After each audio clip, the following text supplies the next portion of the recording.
Hello again, welcome back. I'm Lala Medeiros, and here we talk about literature and topics that can help you improve your English skills to the next level. Okay, so today let's embark on an exciting journey back to the Middle Ages and explore the profound impact of the Normans on medieval England. In our last video, we explored the influence of the Anglo-Saxons on English history and literature. Today we're wrapping up this first chapter of our journey through English literature. And guess what? We have 24 more chapters to dive into, each uncovering more details and info of English literary heritage. So, in our last video, we covered the Anglo-Saxon period. In this video, let's take a look at the Middle English period. Alright, so picture this. Northern France, a region known as Normandy. From there, the Normans ventured forth, conquering England and leaving an indelible mark on its history. They didn't just bring their military prowess, they brought with them a whole new way of life. When King William and his Norman army seized control of England, they didn't just assert dominance, they revolutionized the entire social and political landscape. King William saw England not just as a kingdom, but as his personal property, and he had the might to enforce that vision. Central to William's power were his knights. These weren't your average warriors. They were elite fighters, clad in superior armor and trained to perfection. Mounted on horseback, they were the medieval equivalent of tanks, virtually unstoppable on the battlefield. With his knights at his side, William achieved what no Anglo-Saxon king could: the unification of England under a single ruler. But the Norman influence didn't stop there. Cast your mind to the iconic image of a medieval castle, towering walls and a deep moat. It was the Normans who introduced this architectural marvel to England, replacing the modest Anglo-Saxon halls with grand fortresses. Inside these castles dwelled noble families surrounded by their loyal knights and servants. In exchange for land and status, the knights pledged their allegiance to their lord, ready to defend his lands and accompany him into battle.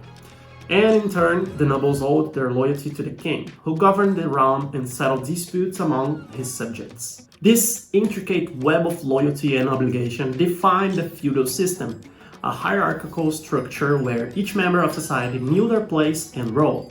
From the king to the lowliest apprentice knight, everyone had their duties and privileges clearly outlined.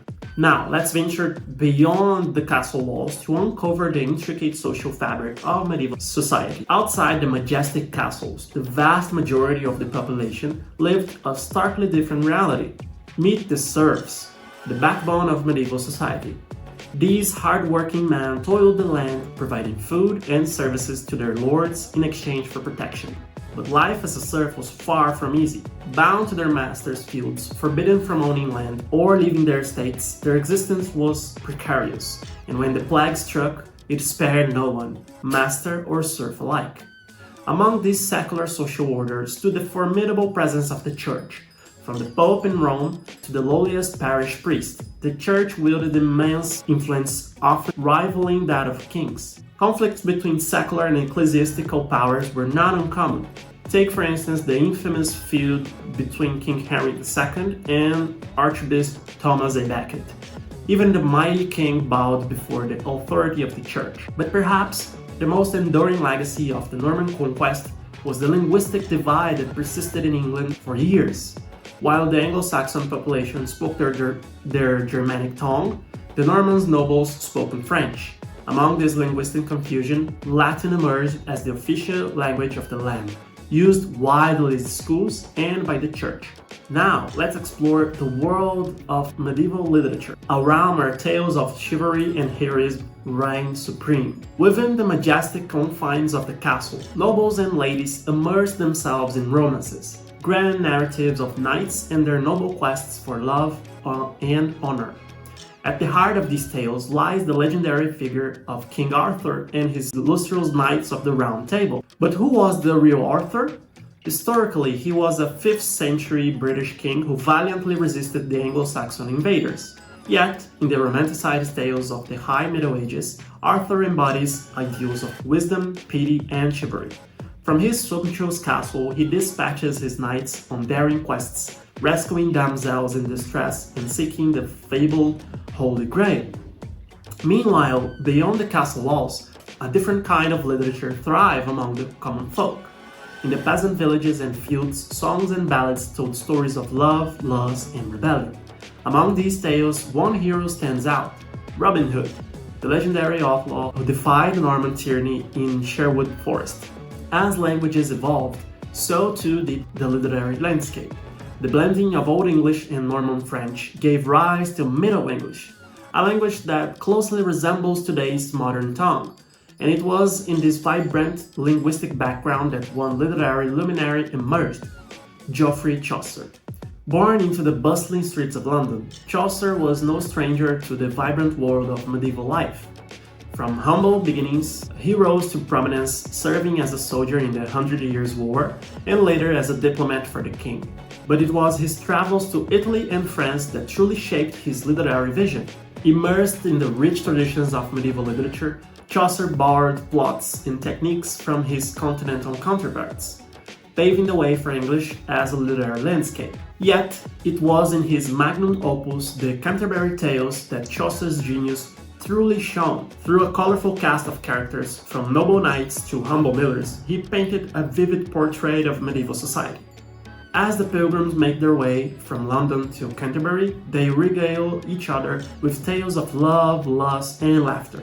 Among their storytelling, Chaucer skillfully weaves a picture of human foibles and virtues, capturing the essence of medieval life.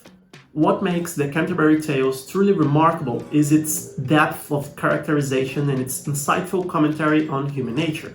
Each tale reflects the personality of its teller, creating a dynamic interplay of personalities that keeps readers captivated to this day.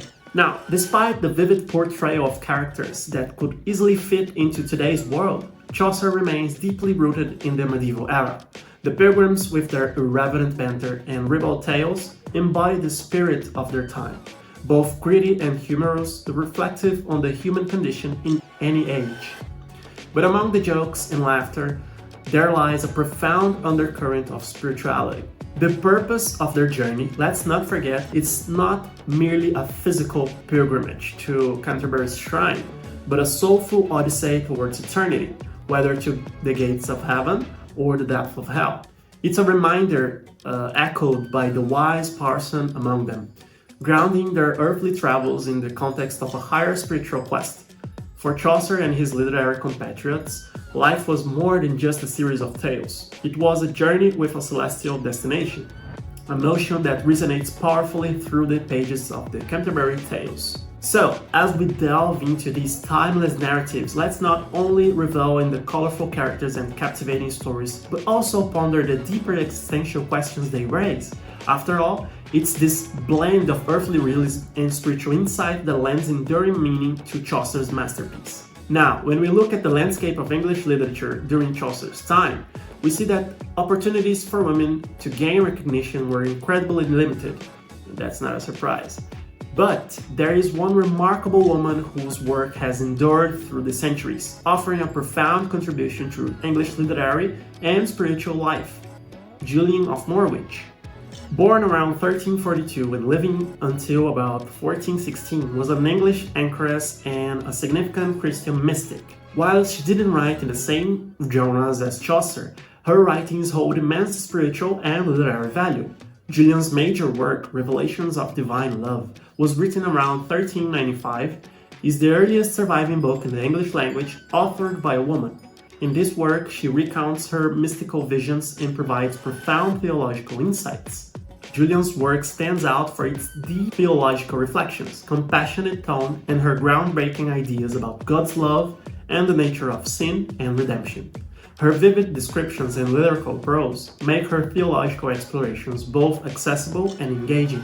Although her writings did not gain widespread recognition immediately, they have had a lasting impact on Christian spirituality and literature. Both Chaucer and Julian wrote in Middle English, contributing to the richness of English literary tradition. While Chaucer is celebrated for his secular tales and the development of the English language through the Canterbury Tales, Julian's influence is rooted in her spiritual writings and mystical theology. Her work provided a different, yet equally valuable perspective to the literary culture of her time. Despite the different realms they wrote in, Chaucer in secular literature and Julian in religious writings, both left a significant mark on English literature. Julian's thoughts on divine love and her role as a pioneering female author ensure her place in literary history, standing alongside Chaucer as a luminary of her era. Julian of Norwich's revelations of divine love is a testament to the enduring power of spiritual and literary expression. Her work offers a unique window to the medieval mind and continues to inspire readers with its timeless messages of love and redemption.